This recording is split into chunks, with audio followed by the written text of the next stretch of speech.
All right, I'm now joined by police spokesperson Brigadier Vish Naidoo to give us more on this story. Vish, thanks for your time. We appreciate it. So just how far are you in terms of this investigation? Still early days, I know. Any possible suspects? A very good evening to you, Shahan, and thank you for this opportunity. Yes, you're quite right. It's still very early stages of this investigation, where we did receive the report of the 75-year-old woman being shot much later than the incidents happened. Initially, we have opened other cases in terms of the contravention of the Disaster Management Act regulations, also in respect of the firing of the shots, where we opened charges in terms of the Firearm Control Act and also for the discharging of firearms in a built-up area. So all of these investigations are running concurrently, and at this stage we haven't made any arrests as yet. While we are working on some positive leads, we are also requesting anyone, members of the community, to come forward and assist us with whatever information they have.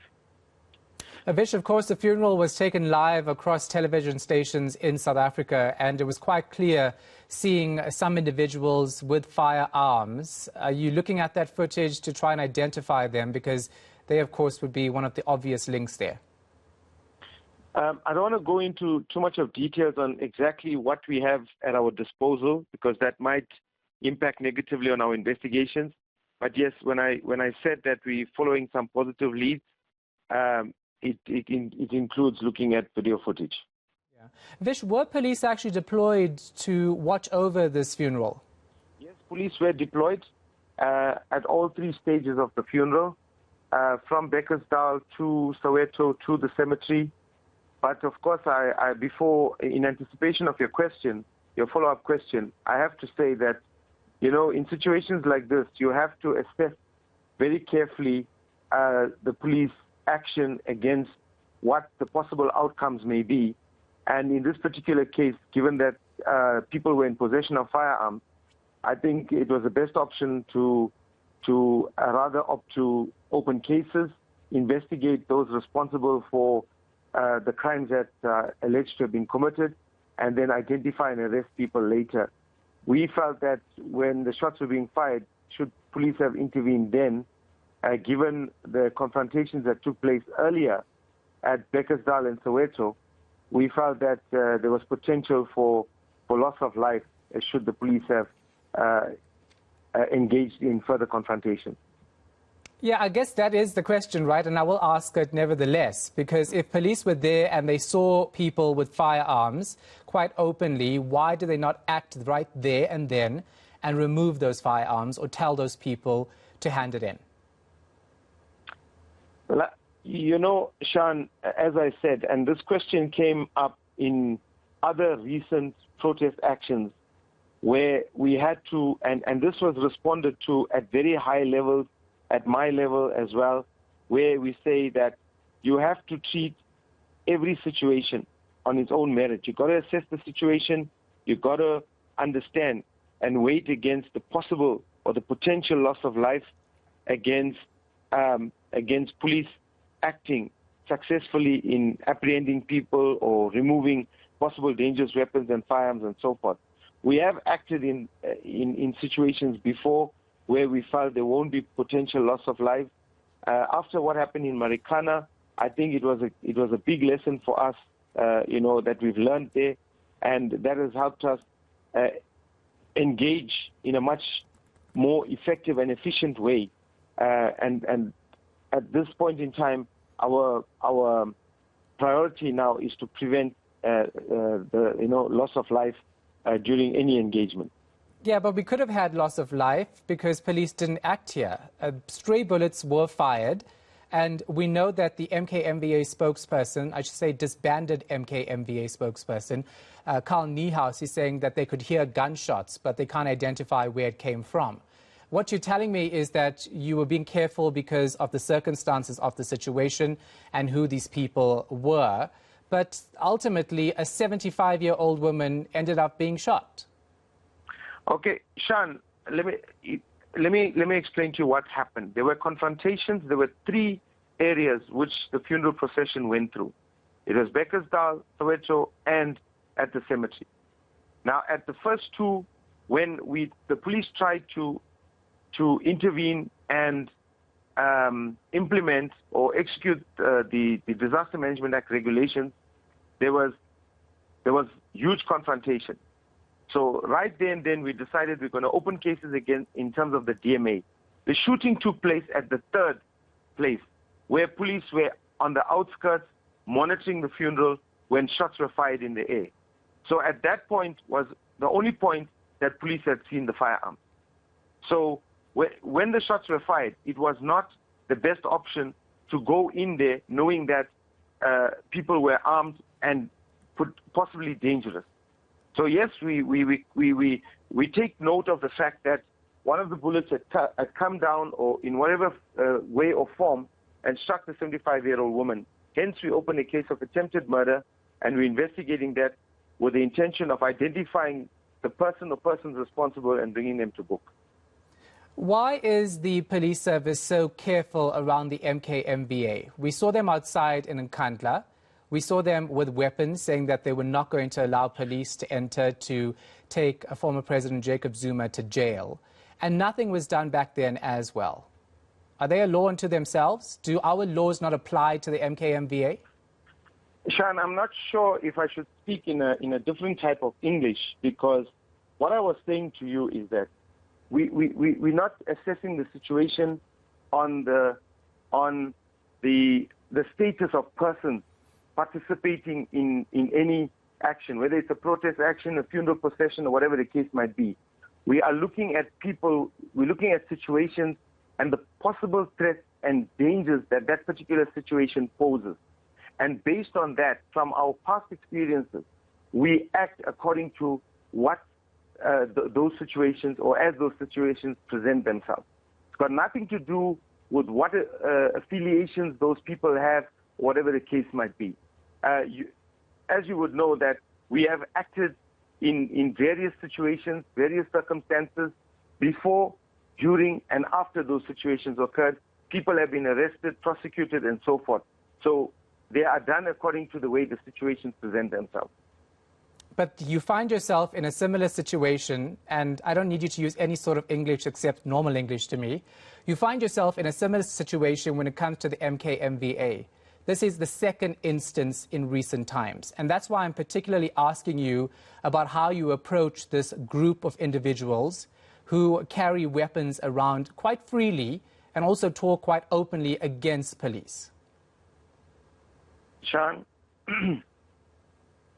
this funeral procession we were monitoring, we saw them all as mourners, not as anyone affiliated to any particular body, organization, or institution.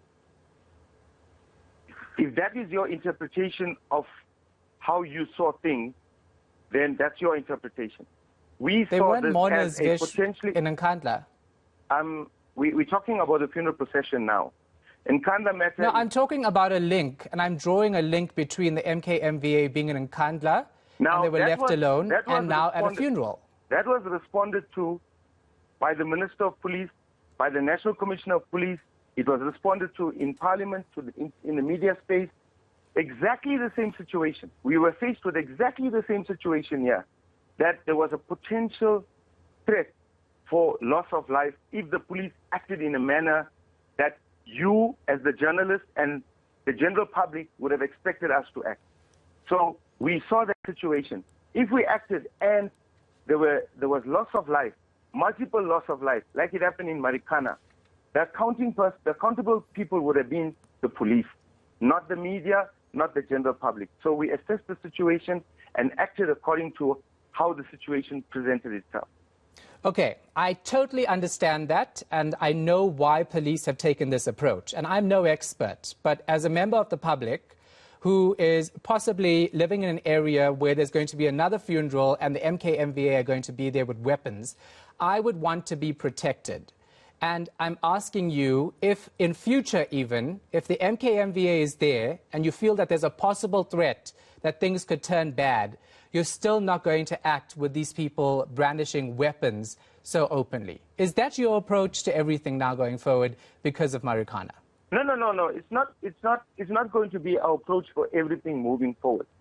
Remember, whenever we whenever this particular funeral that took place, we didn't anticipate it to be a high-risk event or even a medium-risk event. It was seen as a low-risk event.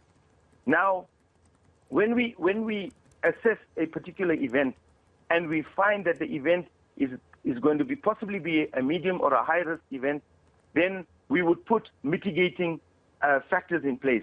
Now, in any mass gathering, we do deploy police officers to ensure the safety of the people at a particular mass gathering. And as you know, we are busy policing the Disaster Management Act regulations as well, which we had to ensure that people conform to. So we didn't see this as a high risk or a medium risk event. Now, thousands of people in the country are armed. Now, if people are going to a funeral with their personal firearm and at a certain point decide to fire shots, the only contravention comes in place is when that firearm is brandished and shots are fired.